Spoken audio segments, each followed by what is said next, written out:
Texnodatdan hər kəsə salamlar dostlar, xoş gördük hamınızı. Bugün sizlərlə birlikdə 9 maraqlı proqrama baxacağıq.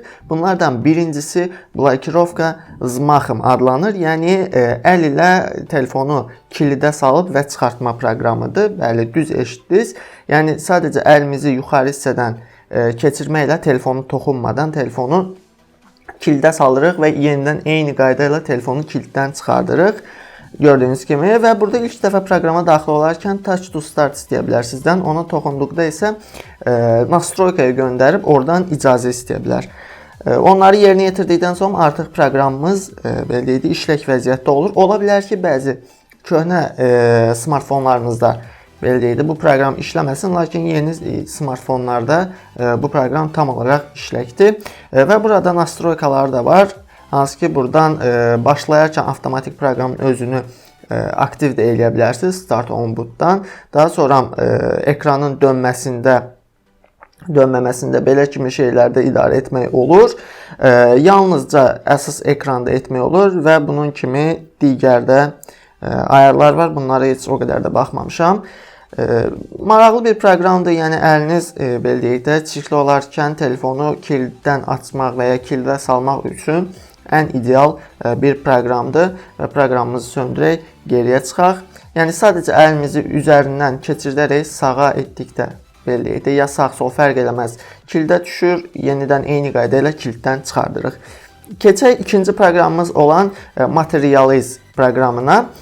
Materialize proqramı da ki, ikonkaları, belə deyək, gördüyünüz kimi telefonumuzda olan ikonkaları, təsvirləri material formasına, material dizayna çevirmək üçün bir proqramdır. Deyək ki, hansısa bir proqramımızı seçək və buradan dostlar System Show Apps, daha doğrusu Show System Apps proqramları, yəni sistem proqramlarını göstərmək üçün də seçə bilərik, əgər lazımdırsa kiməsə.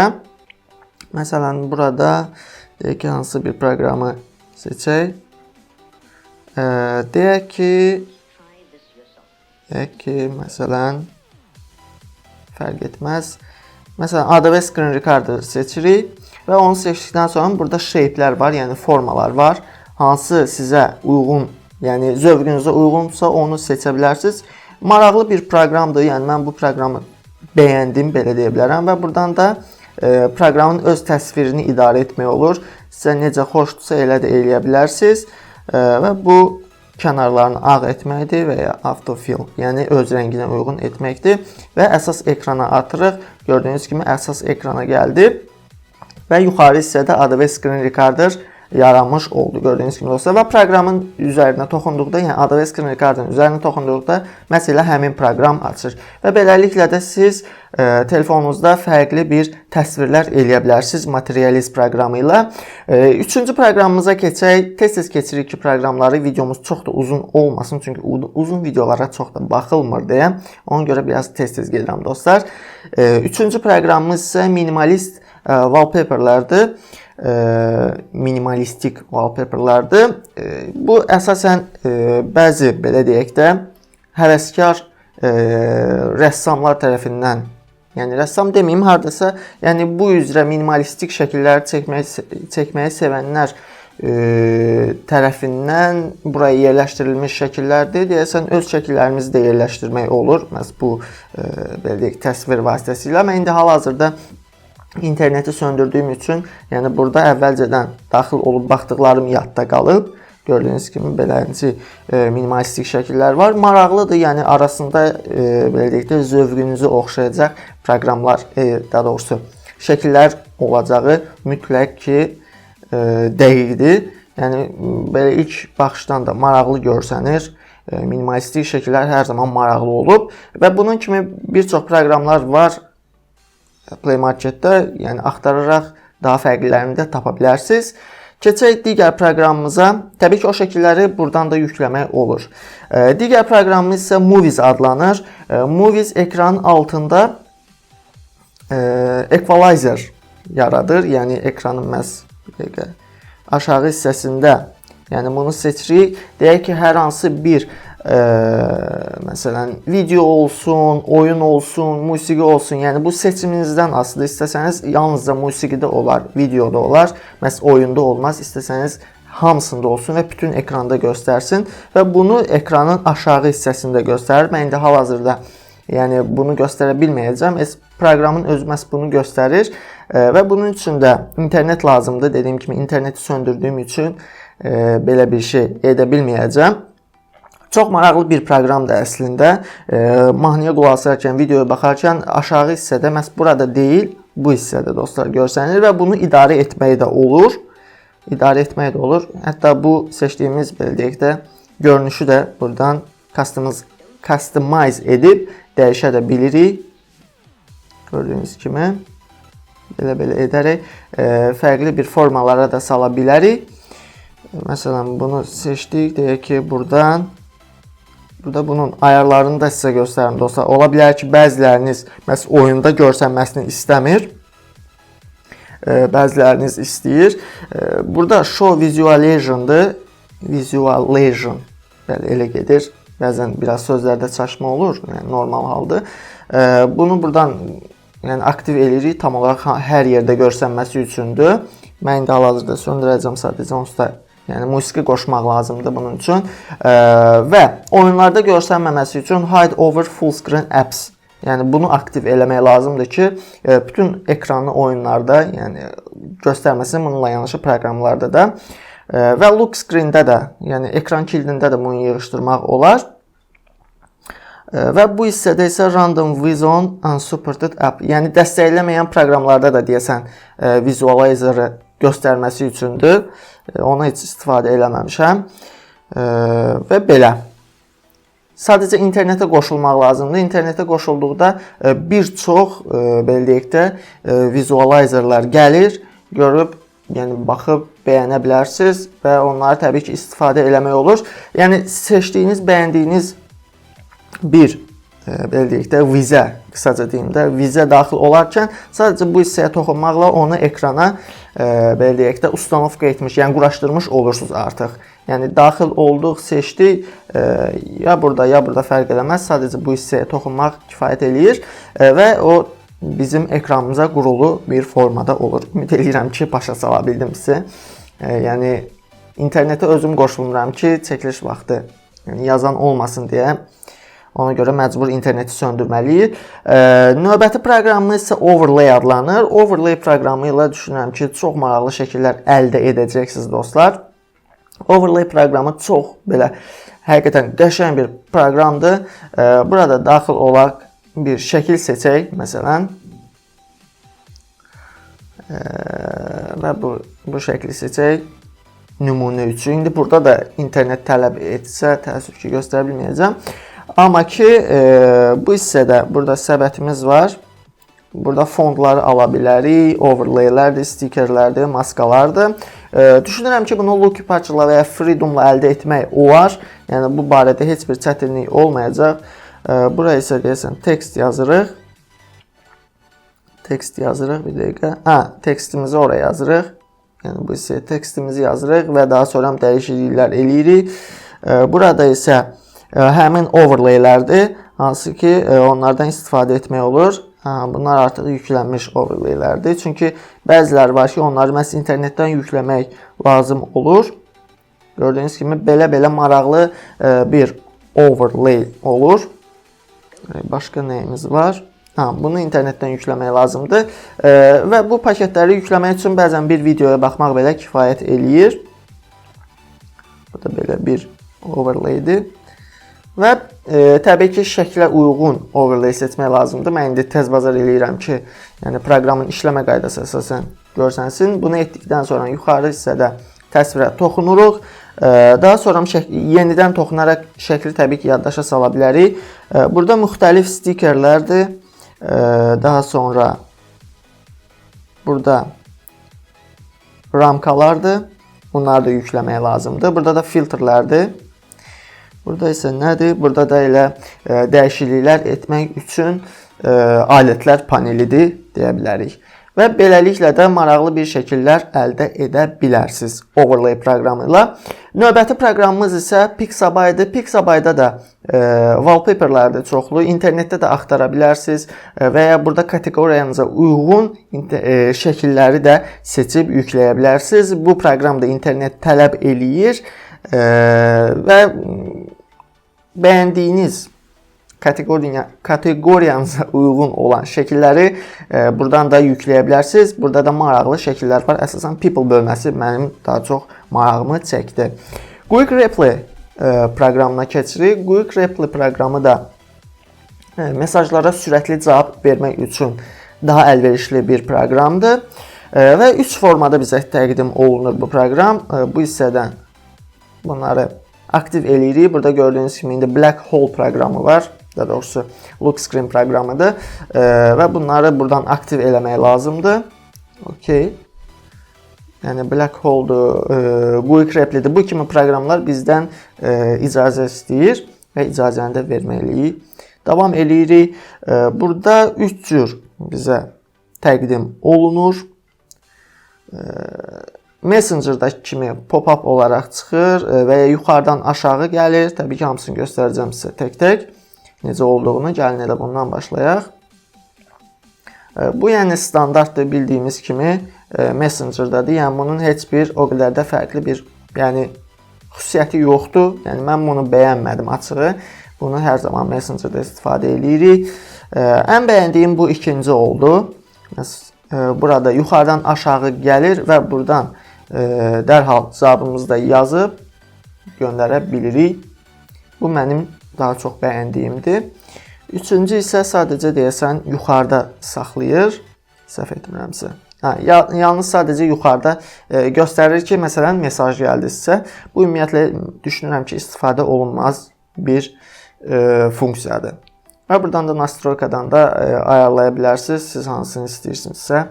Buradan da bəzi sazlamaları eləyə bilərsiniz dostlar. Və beləliklə də rahat bir şəkildə Quick Reply mesajlarınıza daha tez cavab verə bilərsiniz. Və gəldik 8-ci proqramımız olan Shish Fake Profilə. Bu proqramın daha çox Instagram istifadəçiləri üçün və Instagramda daha çox follow yığmaq və onun kimi təsdiqlənmiş profil kimi göstərmək istəyən dostlarımız üçün daha əyləncəli bir proqram olacaq və dostları, belə deyək də, dostlarınızı qısa da olsa, yəni aldatmaq üçün bir proqramdır. Bu proqramda özünüzə Instagram üzərindən, belə deyək də, təsdiqlənmiş, abunəsi çox bir profil kimi göstərmə imkanınız var. Proqrama daxil olduqda belə bir pəncərə gəlir. İndi hal-hazırda vizual moddadır. Edit moda çeviririk. Yəni əsasən daxil olarkən edit modda olur və bu yazıları da dəyişə bilirik, istədiyimizi yaza bilirik. Deyək ki, rus dilindədirsə profiliniz, bunları dəyişin, məhz rus dilində yazın hamısını. Yox, əgər elə ingilis dilindədirsə, ingilis dilində də olaraq qalsın. Yəni nəyisə dəyişdikdən sonra, deyək ki, bu hissədə save strings eləyirik ki, yaddaşa düşsün.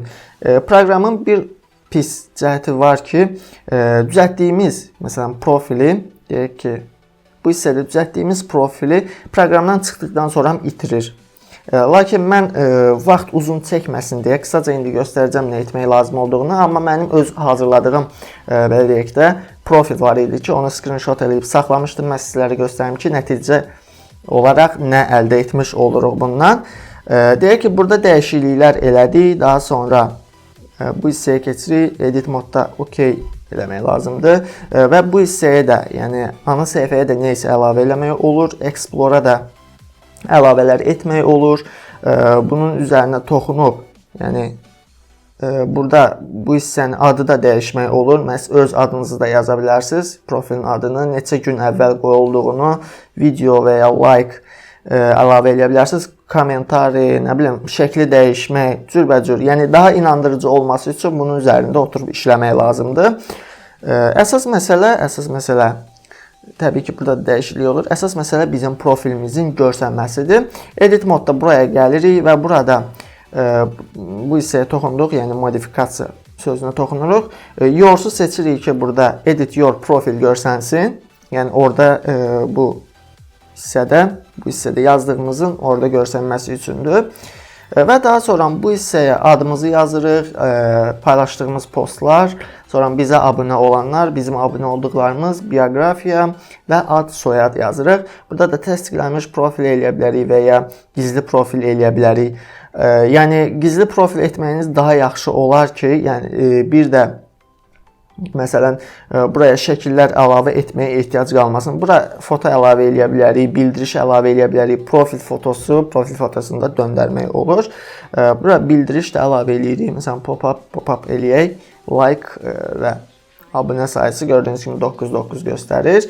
Belə dəyişikliklər eləyə bilərik və daha yaxşı üstündə oturub işləsək, hardasa mən dünən biraz üzərində çalışdım. Çünki çox da belə deyək də səbrim çatmır belə bir şey üzərində oturub işləməyə.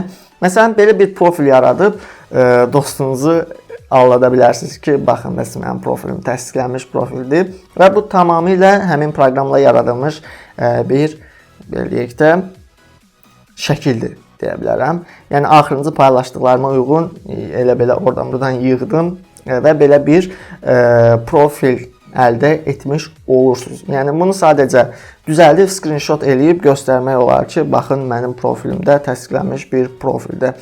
Və bu proqramda məhz bu işə yarayır. Shish profil fake.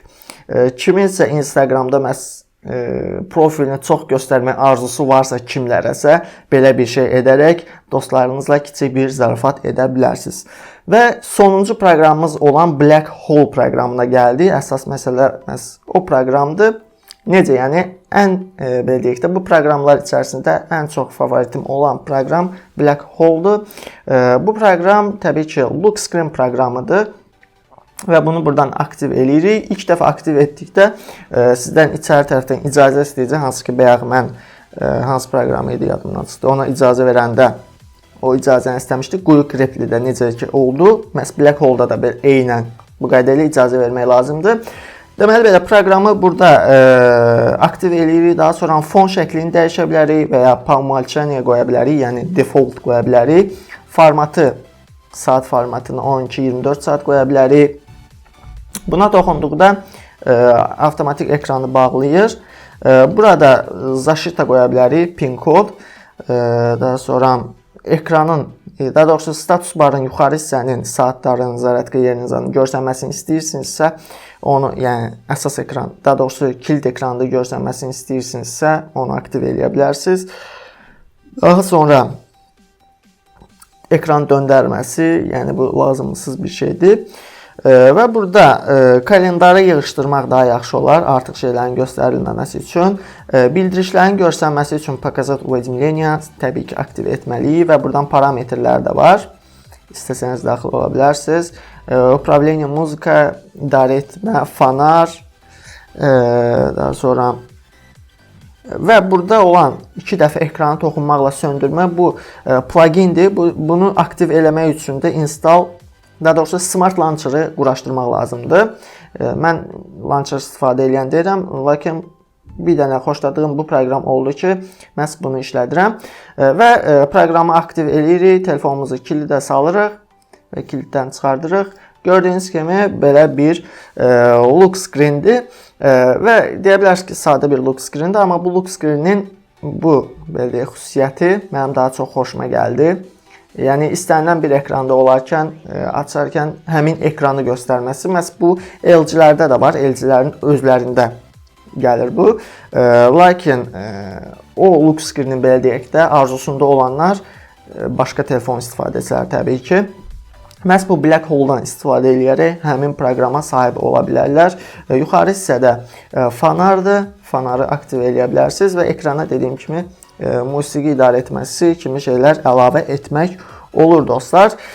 Belə göstərmək istədilən bunlardan ibarət idi və göstərdiyim bütün proqramların yükləmə linkləri rahat bir şəkildə videonun açıqlama bölməsində var. Oradan əldə edə bilərsiniz. Çox rahatlıqla heç bir problem yaranmadan öz telefonunuza yükləyib proqramlardan yararlana bilərsiniz. İzlədiyiniz videoları dostlarınızla paylaşmayı unutmayın. Kanalımıza abunə olun və bizi səhifəmizdən izləməyə davam edin. Sağ olun dostlar.